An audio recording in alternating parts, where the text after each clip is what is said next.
के मेला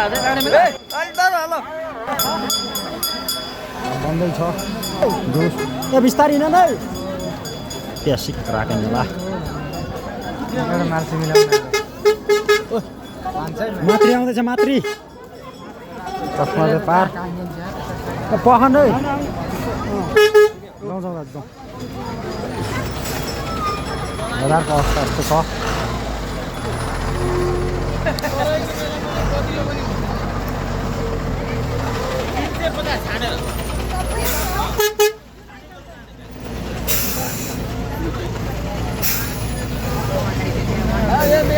र जिरे कान्छो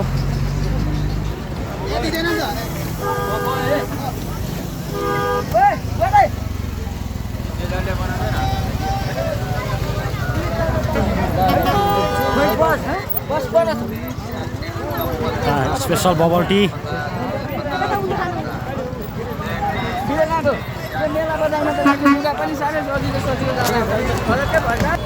यसरी नचेपेको ठाउँमा माटेको छैन हामी जाँदैछौँ बाटो अलि साह्रै हिँड्ने गाह्रो भयो भने भन्यो उता माथि झ्यालबाट बाहिर जोडीको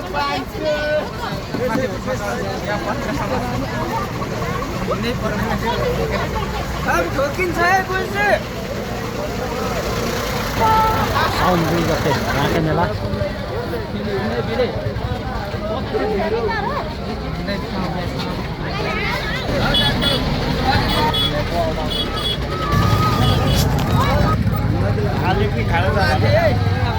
कता ओके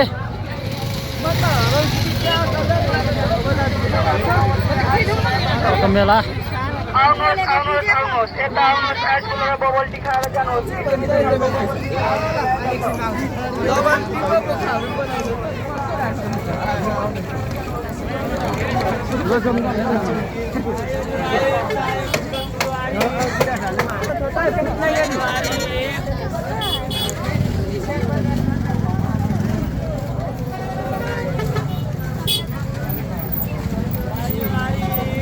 यस्तो छ आइसक्रिम खान्छ केटा हो आइसक्रिम ठन्डा बरफ खाऊ केटा हो ठन्डा बरफ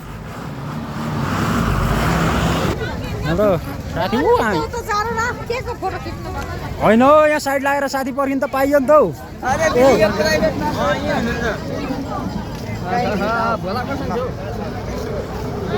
यत्रो मेला भएको छस् यहाँ चाहिँ एकदम कटर आँप जुत्ता चप्पल आँप कटर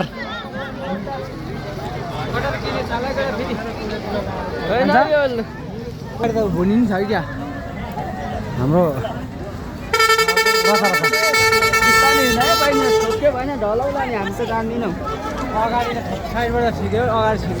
हाम्रो नेत्राजी यहाँ आउँदै हुनुहुन्छ यी हेलो सुमनामकोमा म बङ्गाल जाँदै नै जान्छु सुन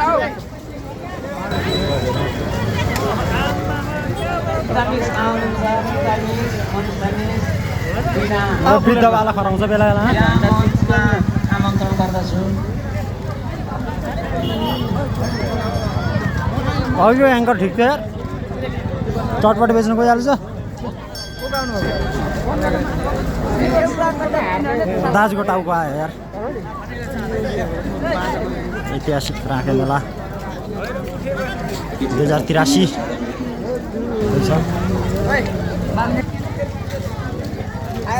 कट्टर आयो कट्टर कट्टर आयो कट्टर कट्टर आयो एउटा कट्टर किन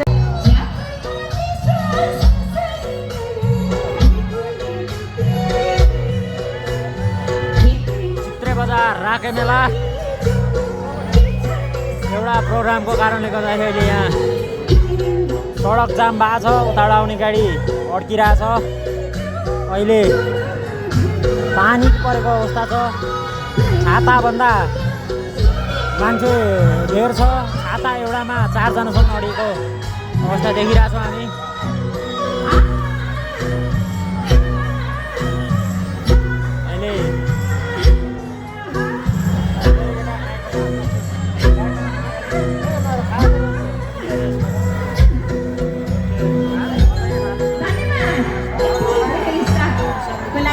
यहाँलाई धेरै धन्यवाद। अहिलेको अवस्था चित्रे बजार धनकुटा र तेह्रथुमको सङ्गमस्थल हालको अवस्था यता लगायत यहाँ कार्यक्रम यस्तो छ। हाम्रो एउटा गाडीको कारणले गर्दाखेरि यहाँ कार्यक्रममा हल्ला गर्नेको अवस्था अलिक कम छ, तर यो पानी झरीको कारण अलिकति कार्यक्रमलाई पनि अलि समस्या भइरहेको छ। बालुग्रास नगरपालिका वडा नम्बर 4 चित्रे र महालक्ष्मी नगरपालिका वडा नम्बर 1 चित्रे धनकुटा बीच यो सङ्गमस्थल यहाँ अहिले हाल कार्यक्रम भइरहेछ। लीला राईको कन्सर्ट भइरहेछ। यो अवस्थामा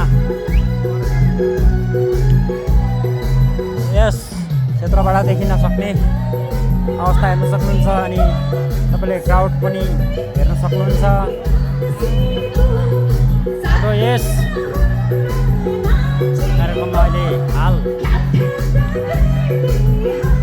लीला राईको कार्यक्रम चल्दैछ अनि यहाँ भ्युवर्सहरूको घुइँचो हेर्न सक्नुहुन्छ।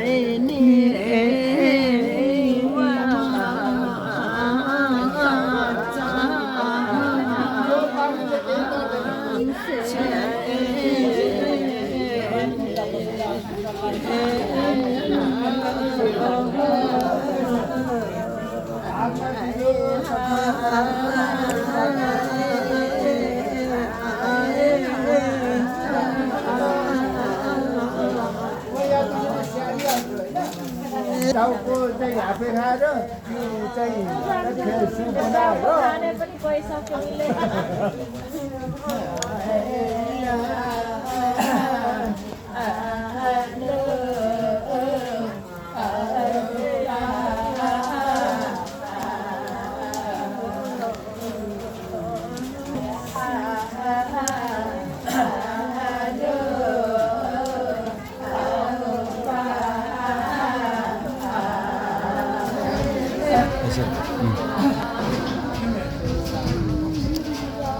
अब यो धान नाचको विषयमा केही भनिदिनु न तपाईँ। यो जुन धान नाच छ यो चाहिँ हाम्रो अर्ग्यानिक धान नाच हो होइन।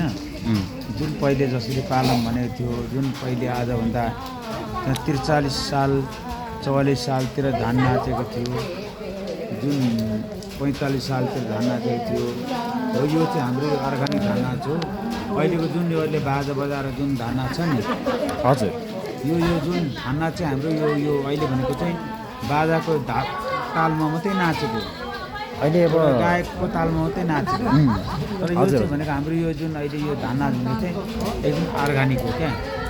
यो चाहिँ तपाईँहरूको यो जुन हुन्छ यो कल्चरले चलाइल्याएको तपाईँहरूको ओरिजिनल जुन हजुर हजुर यो हाम्रो चाहिँ किनभने ओरिजिनल हो एकदम। यो चाहिँ पहिले जुन नाचिआएको जस्तै अब बसन्तपुर राँकेमा नाचिआएको, जुन आज राँकेमा नाचिरहेको, जस्तै अब चाहिँ सग्राती डाँगापामा नाचेको, जस्तै चतुरे अब चाहिँ सुन्नामा नाचेको, चतुरे मेलामा नाचेको। उहाँहरूले भन्नुभएको थोरै शब्दहरू हुन्छ नि, त्यो नेपालीमा तपाईँले उल्था गरिदिनु सक्नुहुन्छ नि? नेपालीमा तपाईँले भनिदिनु सक्नुहुन्छ? म भन्नु सक्छु। ए हुन्छ। जस्तै अब उहाँहरूले चाहिँ हाम्रो के त भन्दाखेरि अब यो चाहिँ हाम्रो यो अहिले यो राँकेमा भेट भएको, हामी यसरी हामी चारैतिर धरान सुमनाम हजुर ताप्लेजुङबाट चाहिँ भेट भएर हजुर हामी यहाँ चाहिँ अहिले राँकेमा हाम्रो धान नाच कार्यक्रम गरेको, हामी चाहिँ यसरी धान नाच हाम्रो यो चाहिँ धान नाचेको हो उहाँहरूले भन्नुहुँदैछ क्या अहिले चाहिँ। हजुर हजुर भनेपछि यो हाम्रो पुर्खौँदेखि पुस्तौँदेखि चाहिँ हाम्रो संस्कार संस्कृति जुन हाम्रो यो धाना चाहिँ पहिलेदेखि नै यो हाम्रो चलिआएको जुन राँकेको बजारको जुन अहिले हाम्रो यो राँकेमा चाहिँ अहिले यो नाचेरै आएको हो। पहिला पहिला अझ झन् हाम्रो त्यो 10 वर्ष अगाडि 20 वर्ष अगाडि त यहाँ 7 दिन 7 रातै नाच्थ्यो।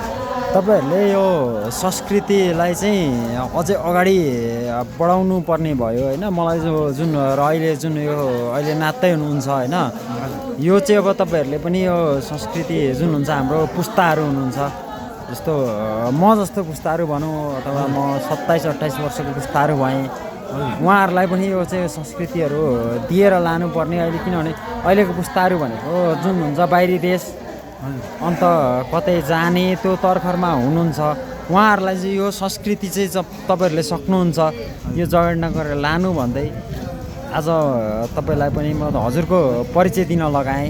होइन यस्तो छ, यो चाहिँ के भने नि हजुर म चाहिँ मेरो प्रेम लिम्बू हजुर र अब यहाँ हाम्रो मरवाडा हो नपाती किनभने हाम्रो चाहिँ यो संस्कार संस्कृतिलाई चाहिँ जहिले पनि बचाइराख्नुपर्छ भने हाम्रो पनि सबैको जुन अहिले हाम्रो यो पिँढी मात्रै होइन अझ आउने पिँढीहरूलाई पनि हामीले अब चाहिँ उजागर गर्दै लाने भन्ने हाम्रो चाहिँ एउटा चाहिँ प्रेरणादायी छ।